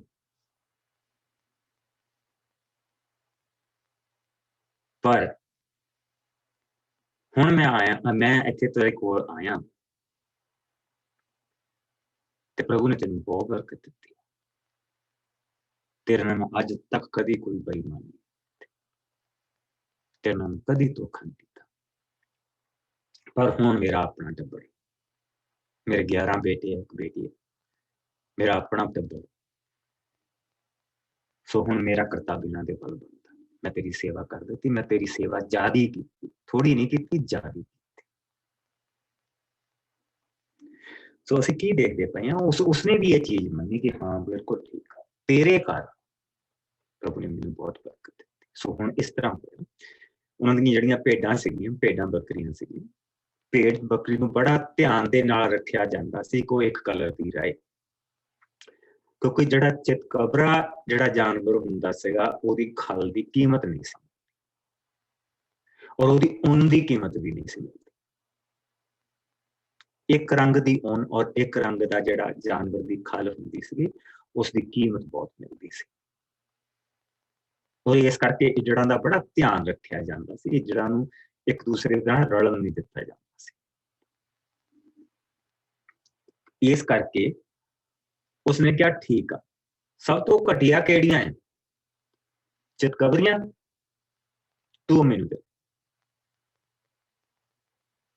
ਤੂੰ ਮੈਨੂੰ ਦੇ, ਔਰ ਅੱਜ ਤੋਂ ਬਾਅਦ ਤੂੰ ਮੇਰੇ ਜਿਹੜਾ ਮੇਰਾ ਇੱਜੜ ਹੋਏਗਾ। ਸੋ ਉਸਨੇ ਘਟੀਆ ਲਈ, ਘਟੀਆ ਮੰਗੀ,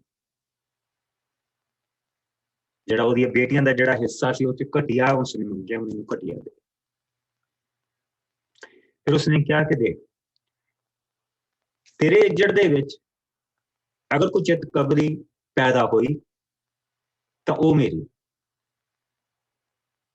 ਅਗਰ ਮੇਰੇ ਇੱਜੜ ਦੇ ਵਿੱਚ ਤੈਨੂੰ ਇੱਕ ਰੰਗ ਦੀ ਭੇਡ ਜਾਂ ਬੱਕਰੀ ਮਿਲ ਗਈ ਤਾਂ ਇਹ ਸਮਝ ਲਈ ਮੈਂ ਚੋਰੀ ਕੀਤੀ, ਉਹ ਚੋਰੀ ਦੀ ਆ, ਸੋ ਉਹਦੀ ਸਜ਼ਾ ਸਹਿਣ ਨੂੰ ਤਿਆਰ। ਤਾਂ ਉਸਨੇ ਕਿਹਾ ਠੀਕ ਆ, ਮੰਨ ਗਿਆ ਉਹ। ਉਸਨੇ ਚਿਤਕਬਰੇ ਜਿੰਨੇ ਵਿੱਚੋਂ ਸੀਗੇ ਜਾਨਵਰ ਉਸਨੂੰ ਦੇ ਦਿੱਤੇ ਔਰ ਪ੍ਰਭੂ ਨੇ ਉਸਨੂੰ ਗਾਈਡ ਕੀਤਾ। ਪ੍ਰਭੂ ਨੇ ਕਿਹਾ ਇਸ ਇਦਾਂ ਕਰ, ਤੂੰ ਟਾਹਣੀਆਂ ਛੇੜ ਤੇ ਉਹਨੂੰ ਪਾਣੀ ਦੇ ਥੱਲੇ ਰੱਖ ਦੇ, ਜਿਹੜੀ ਵੀ ਭੇਡ ਜਾਂ ਬੱਕਰੀ ਉੱਥੇ ਆਏਗੀ ਉੱਥੋਂ ਪਾਣੀ ਪੀਏਗੇ, ਉਹ ਤੇਰੇ ਲਈ ਚਿਤਕਬਰੇ, ਉਹ ਉਸ ਕਿਉਂਕਿ ਸਾਰੇ ਡੰਗਰ ਦੀ ਸੰਭਾਲ ਤਾਂ ਉਹੀ ਕਰਦਾ ਸੀ ਨਾ, ਉਹ ਤੇਰੇ ਲਈ ਬੱਚਾ, ਜਿਹੜਾ ਬੱਚਾ ਉਹਦਾ ਪੈਦਾ ਹੋਏਗਾ ਤੇਰੇ ਲਈ ਹੋਏਗਾ। ਸੋ ਉਹ ਇਸ ਤਰ੍ਹਾਂ ਤੁਸੀਂ ਦੇਖੋ ਕਿ ਕਿੱਦਾਂ ਪ੍ਰਭੂ ਨੇ ਉਸਨੂੰ ਵਧਾਇਆ, ਕਿਸ ਤਰ੍ਹਾਂ ਪ੍ਰਭੂ ਨੇ ਉਸਨੂੰ ਵਧਾਇਆ ਫੁਲਾਇਆ। ਖਾਲੀ ਹੱਥ ਆਇਆ ਸੀ, ਬਿਲਕੁਲ ਖਾਲੀ ਹੱਥ ਆਇਆ ਸੀ। ਸਾਰਾ ਕੁਝ ਜੋ ਉਸਦਾ ਸੀਗਾ ਉਸਨੂੰ ਲੈ ਕੇ ਤਾਂ ਉਹ ਤਾਂ ਇਸਹਾਕ ਨੇ ਜਿਸ ਲਈ ਉਸਨੂੰ ਤੋਰਿਆ, ਉਸਦੇ ਬਾਪ ਨੇ ਉਸਨੂੰ ਤੋਰਿਆ, ਤਾਂ ਉਹ ਤਾਂ ਬੇਸਿਕਲੀ ਇੱਕ ਊਂਠ ਜਾਂ ਇੱਕ ਗਧੇ ਦੇ ਨਾਲ ਤੋਰਿਆ ਹੋਏਗਾ। ਮੂਵੀ ਵਿੱਚ ਬਹੁਤ ਕੁਝ ਦਿਖਾ ਦਿੰਦੇ, ਬੇਸਿਕਲੀ ਆਪਣੀ ਜਾਨ ਬਚਾ ਕੇ ਦੌੜਾ ਉੱਥੋਂ, ਕੁਛ ਵੀ ਨਹੀਂ ਸੀ। ਅਬਰਾਹਮ ਤਾਂ ਫਿਰ ਵੀ ਭੇਡਾਂ ਬੱਕਰੀਆਂ ਲੈ ਕੇ ਆਇਆ ਸੀ, ਲੇਕਿਨ ਦੇਖੋ ਪ੍ਰਭੂ ਨੇ ਉਸਨੂੰ ਫਿਰ ਕਿੱਦਾਂ ਬਣਾ ਦਿੱਤਾ। ਉਹ ਇਹ ਨਹੀਂ ਕਹਿ ਸਕਦਾ ਕਿ ਮੇਰੇ ਕੋਲ ਇਸਹਾਕ ਦੀ ਕੁਝ ਚੀਜ਼ ਹੈ, ਮੇਰੇ ਬਾਪ ਨੇ ਮੈਨੂੰ ਕੁਛ ਦਿੱਤਾ ਹੈ, ਪਰ ਇਹ ਕਹਿ ਸਕਦਾ ਮੇਰੇ ਸਵਰਗੀ ਬਾਪ ਨੇ ਮੈਨੂੰ ਦਿੱਤਾ। ਦੇਖੋ ਸਾ ਸਵਰਗੀ ਬਾਪ ਕਿੱਦਾਂ ਕੰਮ ਕਰਦਾ ਹੈ। ਉਹ ਕੀ ਆ? ਇਹ ਸਭ ਉਸ ਪੌੜੀ ਦਾ ਕਮਾਲ ਹੈ ਜਿਸ ਤੇ ਉੱਤੇ ਨੇ ਵਿਸ਼ਵਾਸ ਕੀਤਾ, ਜਿੱਥੋਂ ਵਿਸ਼ਵਾਸ ਕਰਕੇ ਉਹ ਤੁਰਿਆ ਕਿ ਪ੍ਰਭੂ ਜੇ ਤੂੰ ਮੈਨੂੰ ਵਧਾਈ ਫੁਲਾਏਂਗਾ ਤਾਂ ਹਰ ਚੀਜ਼ ਦਾ ਦਸਵੰਧ ਮੈਂ ਤੈਨੂੰ ਦਊਂਗਾ, ਦਸਵਾਂ ਹਿੱਸਾ ਤੇਰਾ। ਪੁੱਤਰਾਂ ਦੇ ਵਿੱਚੋਂ ਵੀ ਜਿਹੜਾ ਲੇਵੀ ਸੀਗਾ ਉਹ ਪ੍ਰਭੂ ਦੇ ਲਈ ਵੱਖਰਾ ਕੀਤਾ ਗਿਆ ਸੀ। ਹਰ ਚੀਜ਼ ਦਾ ਦਸਵਾਂ ਹਿੱਸਾ ਤੇਰਾ ਹੋਇਆ। ਔਰ ਪ੍ਰਭੂ ਨੇ ਦੇਖੋ ਹੁਣ ਉਸਨੂੰ ਕਿੱਦਾਂ ਬਰਕਤ ਦਿੱਤੀ ਹੈ। ਔਰ ਉਸਦਾ ਜਿਹੜਾ ਇੱਥੇ ਦੇਖੋ ਧਿਆਨ ਨਾਲ ਕਿ 43 ਆਇਤ ਦੁਆਰਾ ਕੋਈ ਜਾਣਾ, ਇੱਕ ਵਾਰੀ 40 ਤੋਂ ਲੈ ਕੇ 43 ਆਇਤ ਤੱਕ ਕੋਈ ਜਾਣਾ ਪੜੇ।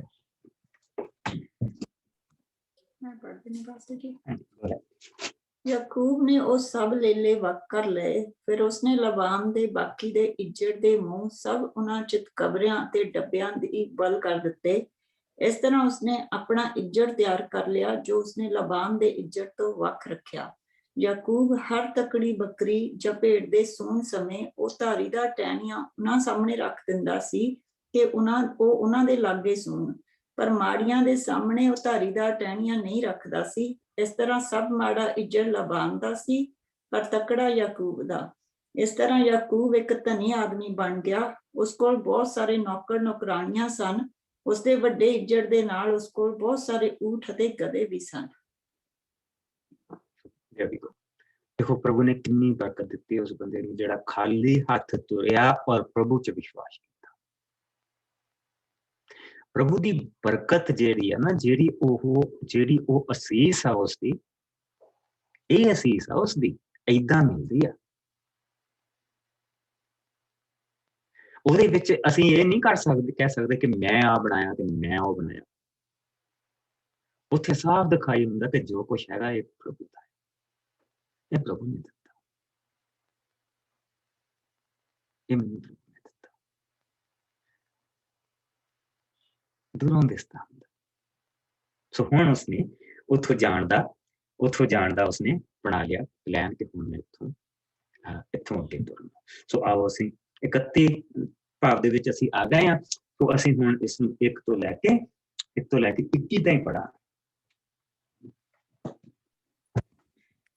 ਮੈਂ ਪੜ੍ਹ ਦਿੰਦੀ ਹਾਂ। ਯਾਕੂਬ ਦਾ ਲਾਬਾਨ ਕੋਲੋਂ ਨੱਠਣਾ। ਯਾਕੂਬ ਨੇ ਲਾਬਾਨ ਦੇ ਪੁੱਤਰਾਂ ਨੂੰ ਇਹ ਕਹਿੰਦੇ ਸੁਣਿਆ, ਯਾਕੂਬ ਨੇ ਸਾਡੇ ਪਿਤਾ ਦਾ ਸਭ ਕੁਝ ਸਾਂਭ ਲਿਆ ਹੈ। ਸਾਡੇ ਪਿਤਾ ਦੀ ਜਾਇਦਾਦ ਨਾਲ ਹੀ ਉਹ ਮਾਲਦਾਰ ਬਣਿਆ ਹੈ।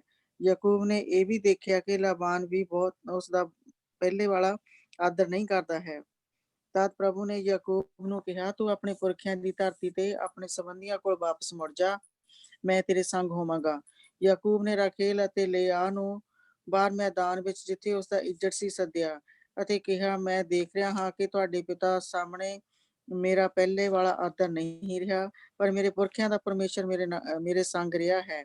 ਪਰ ਤੁਸੀਂ ਵੀ ਜਾਣਦੀਆਂ ਹੋ ਕਿ ਮੈਂ ਆਪਣੀ ਪੂਰੀ ਸ਼ਕਤੀ ਨਾਲ ਤੁਹਾਡੇ ਪਿਤਾ ਦੀ ਸੇਵਾ ਕੀਤੀ ਹੈ, ਪਰ ਫਿਰ ਵੀ ਤੁਹਾਡੇ ਪਿਤਾ ਨੇ ਮੈਨੂੰ ਧੋਖਾ ਦਿੱਤਾ ਅਤੇ ਕੋਈ 10 ਵਾਰ ਮੇਰੀ ਮਿਹਨਤ ਬਦਲੀ ਅਤੇ ਪਰਮੇਸ਼ਰ ਨੇ ਉਸਦੇ ਹੱਥੋਂ ਮੇਰਾ ਬੁਰਾ ਨਾ ਹੋਣ ਦਿੱਤਾ।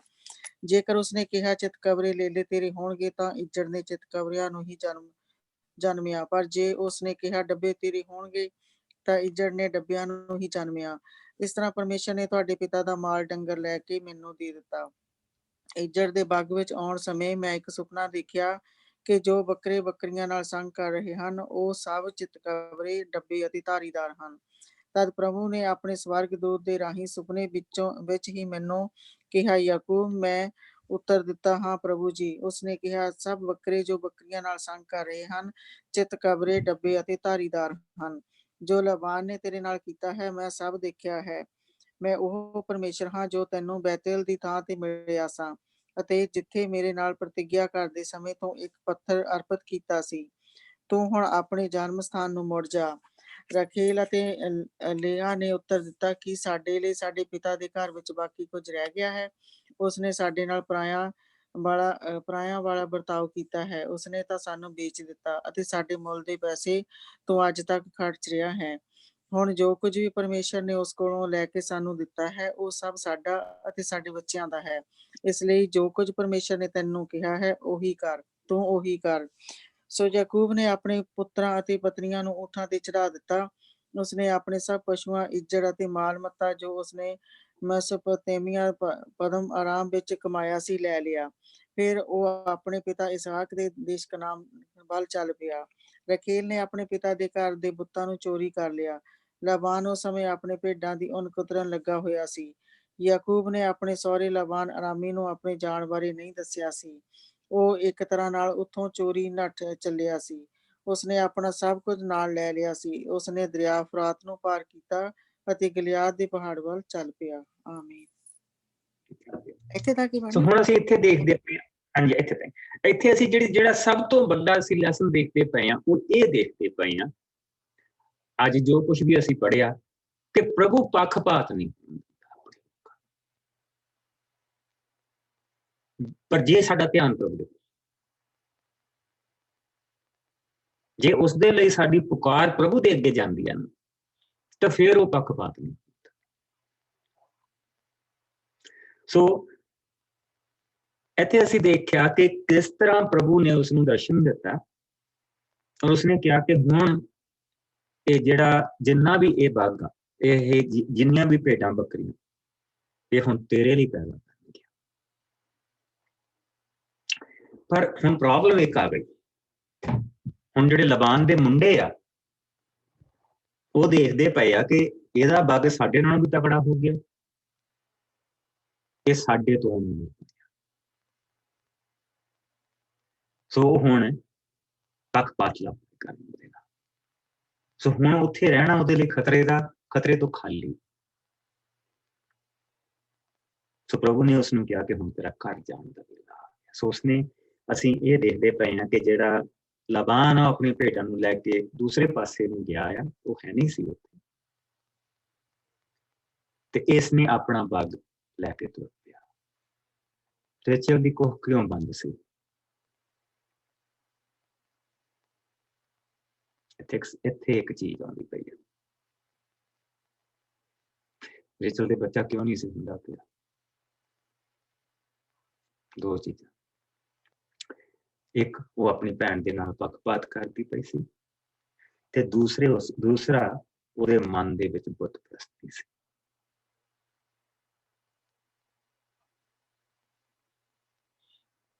ਤੇ ਦੇਖਦੇ ਪਏ ਨੇ ਕਿ ਜਿਹੜੇ ਉਹਨਾਂ ਦੇ ਦੇਵਤੇ,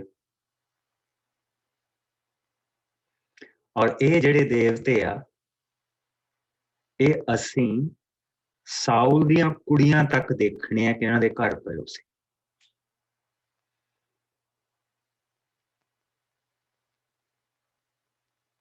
ਉਹਨੇ ਆਪਣੇ ਬਾਪ ਨੂੰ ਵਾਪਸ ਨਹੀਂ ਦੇਣੇ, ਨਾਲ ਲੈ ਕੇ ਗਈ ਆ। ਦੇਖੋ ਵੈਰੀ ਦਾ ਕੰਮ।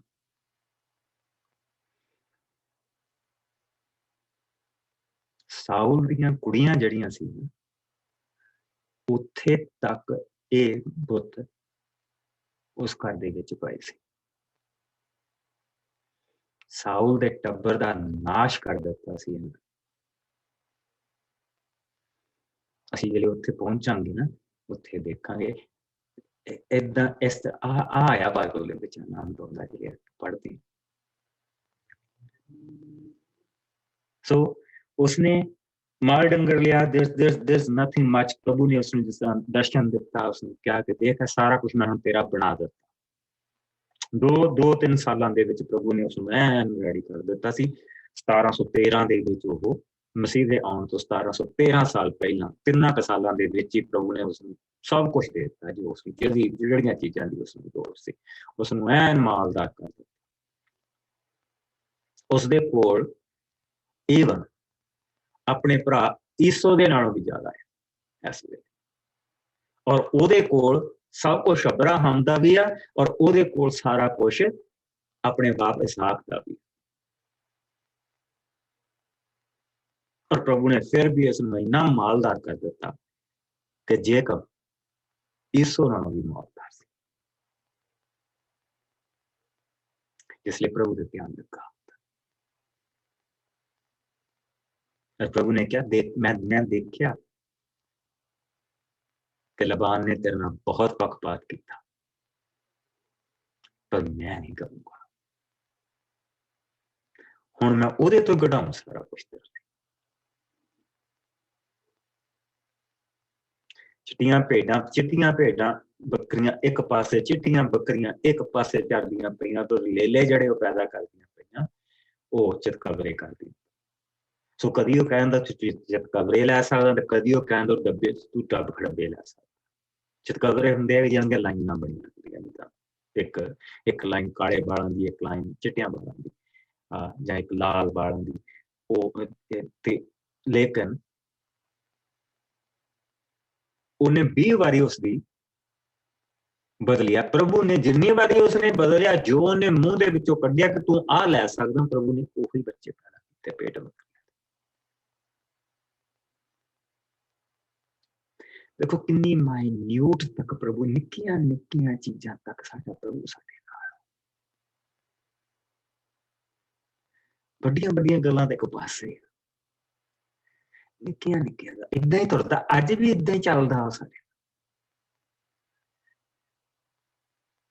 ਬਾਈਬਲ ਦੇ ਵਿੱਚ ਜਿਹੜੀਆਂ ਅਸੀਂ ਇਹਨਾਂ ਸਾਰਿਆਂ ਦੀਆਂ ਕਥਾਵਾਂ ਨੂੰ ਪੜ੍ਹਦੇ ਪਏ ਆ ਨਾ, ਜ਼ਿੰਦਗੀਆਂ ਨੂੰ ਪੜ੍ਹਦੇ ਪਏ, ਉਹ ਇਸ ਕਰਕੇ ਇਸ ਜ਼ਿੰਦਗੀਆਂ ਦੇ ਵਿੱਚ ਇਹ ਕਿਤਾਬਾਂ ਇਸ ਜ਼ਿੰਦਗੀ 'ਚ ਤਾਂ ਲਿਖੀਆਂ ਗਈਆਂ ਕਿਉਂਕਿ ਸਾਡੀ ਵੀ ਇੱਕ ਜ਼ਿੰਦਗੀ, ਔਰ ਅਸੀਂ ਕਹਿ ਸਕਦੇ ਕਿ ਪ੍ਰਭੂ ਸਾਡਾ ਸਾਡੇ ਨਾਲ ਇਦਾਂ ਚੱਲ।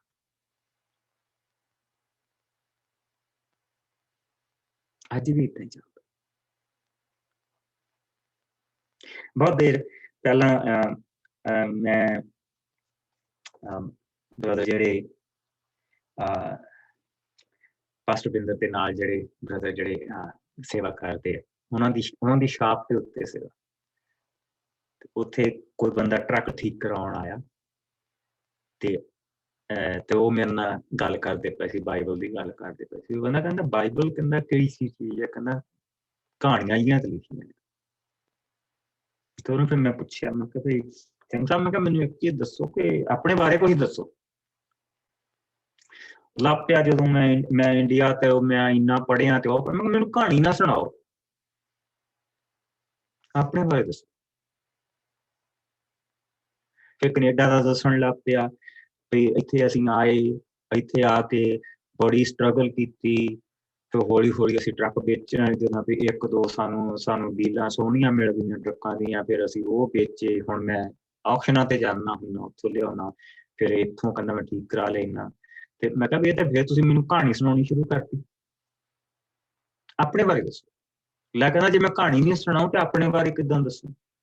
ਮੈਂ ਕਿਹਾ ਇਸੇ ਕਰਕੇ ਬਾਈਬਲ ਜਿਹੜੀ ਹੈ ਨਾ ਉਹ ਜੀਵਨ ਕਥਾਵਾਂ ਦੇ ਵਿੱਚ ਲਿਖੀ ਗਈ, ਕਿਉਂਕਿ ਮੇਰੀ ਲਾਈਫ ਇੱਕ ਜੀਵਨ ਕਥਾ ਹੈ, ਜ਼ਿੰਦਗੀ ਦੀ ਕਥਾ, ਦੰਦ ਕਥਾ ਨਹੀਂ, ਜ਼ਿੰਦਗੀ ਦੀ ਕਥਾ। ਇਹ ਜੀਵਨ ਕਥਾ। ਔਰ ਜਿੱਦਾਂ ਪ੍ਰਭੂ ਇਹਨਾਂ ਦੇ ਨਾਲ ਚੱਲਦਾ ਪਿਆ, ਪ੍ਰਭੂ ਅੱਜ ਵੀ ਇਦਾਂ ਹੀ ਚੱਲਦਾ ਆਪਣੇ ਲੋਕਾਂ ਦੇ ਨਾਲ। ਐਸ ਲੌਂਗ ਐਸ ਸਾਡਾ ਧਿਆਨ ਉਸ ਪੌੜੀ ਤੇ ਹੋ, ਉਸ ਪੌੜੀ ਤੋਂ ਅਗਲੇ ਡੰਡੇ ਤੇ ਸਾਡਾ ਧਿਆਨ ਹੁਣ ਅਗਲੇ ਡੰਡੇ ਤੇ ਕਿੱਦਾਂ, ਪਿੱਛੇ ਨੂੰ ਨਹੀਂ ਉਤਰਨਾ, ਅੱਗੇ ਕਿੱਦਾਂ ਜਾਣਾ, ਉਸ ਤੋਂ ਅੱਗੇ ਕਿੱਦਾਂ ਜਾਣਾ,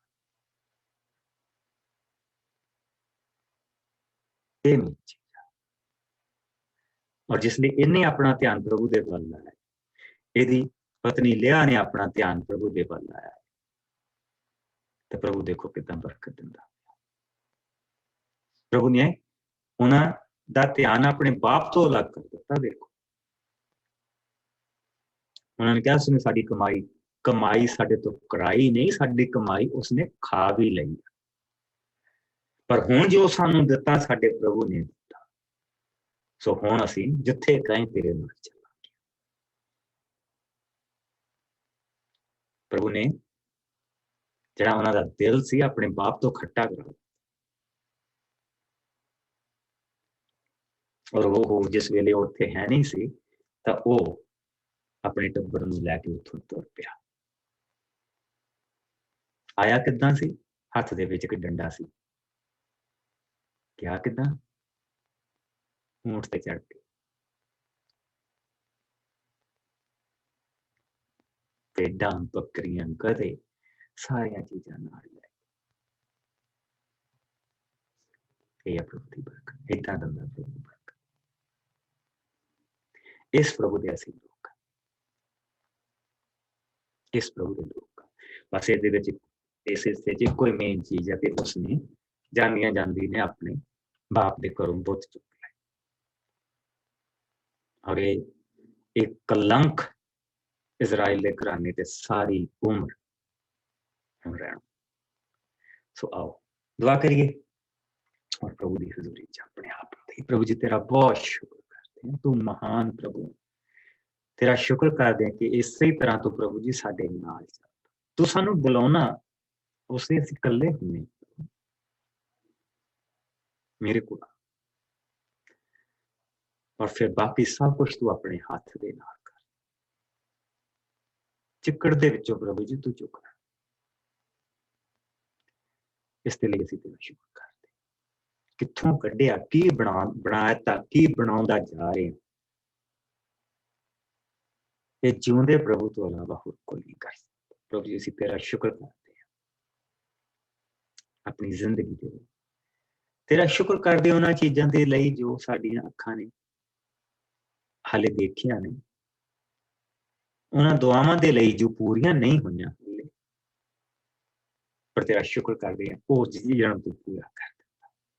ਆਪਣੇ ਬੱਚਿਆਂ ਨੂੰ ਯਾਦ ਕਰਦੇ ਹਾਂ ਪ੍ਰਭੂ ਜੀ, ਉਹਨਾਂ ਨੂੰ ਤੇਰੇ ਪਵਿੱਤਰ ਹੱਥਾਂ ਦੇ ਵਿੱਚ ਦਿੰਦੇ। ਜਿਨ੍ਹਾਂ ਬੱਚਿਆਂ ਦੇ ਲਈ ਅਸੀਂ ਦੁਆ ਕਰ ਰਹੇ ਹਾਂ ਪ੍ਰਭੂ ਜੀ, ਤੂੰ ਉਹਨਾਂ ਦੀ ਜ਼ਿੰਦਗੀ ਦੇ ਵਿੱਚ ਆਪਣਾ ਕੰਮ ਕਰ ਔਰ ਸਾਡੇ ਸਭ ਦੇ ਨਾਲ। ਪ੍ਰਭੂ ਪਰਮੇਸ਼ਵਰ ਜੋ ਸਾਨੂੰ ਡਿੱਗਣ ਤੋਂ ਬਚਾ ਸਕਦਾ, ਜਿਸ ਨੇ ਆਪਣੀ ਜਾਨ ਦੇ ਕੇ ਸਾਨੂੰ ਜਾਨ ਦਿੱਤੀ ਔਰ ਆਪਣੀ ਪਵਿੱਤਰ ਆਤਮਾ ਦੇ ਨਾਲ ਸਾਨੂੰ ਭਰਪੂਰੀ ਦਿੱਤੀ, ਉਹ ਪ੍ਰਭੂ ਹੁਣ ਸਾਡੇ ਨਾਲ ਬਣਿਆ ਹੈ। ਪਿਆਰੇ ਪ੍ਰਭੂ, ਤੂੰ ਸਾਡੇ ਅੱਗੇ ਪਿੱਛੇ ਸੱਜੇ ਖੱਬੇ ਸੁਰਗ ਤੋਂ ਤੇਰੀ ਨਿਗਾਹਬਾਨੀ, ਪੈਰਾਂ 'ਚ ਤੇਰਾ ਛੋਟਾ ਰਸਤਾ ਔਰ ਅੰਦਰ ਤੇਰਾ ਪਵਿੱਤਰ ਆਤਮਾ, ਸੱਤੇ ਪਾਸੇ ਤੋਂ ਸਾਨੂੰ ਸੰਭਾਲ ਔਰ ਸੱਤੇ ਪਾਸੇ ਤੋਂ ਪ੍ਰਭੂ ਜੀ ਤੇਰੀ ਹਜ਼ੂਰੀ ਸਾਡੇ ਨਾਲ ਬਣੀ ਰਹੇ। ਪ੍ਰਭੂ ਜੀ ਸਾਨੂੰ ਵੈਰੀ ਦੀਆਂ ਚਾਲਾਂ ਤੋਂ ਬਚਾ ਕੇ ਰੱਖੀ ਔਰ ਆਪਣੀ ਨਜ਼ਦੀਕੀ ਦੇ ਵਿੱਚ ਬਣਾ ਕੇ ਰੱਖੀ। ਮਸੀਹ ਯਿਸੂ ਦੇ ਮਿੱਠੇ ਔਰ ਪਿਆਰੇ ਨਾਮ 'ਚ ਸਾਰੀ ਸੰਗਤ ਕਰੇ ਪਾਸਟਰ ਜੀ, Bless you. ਦੁਆ ਕਰਨੀ ਸੀ ਜੀ।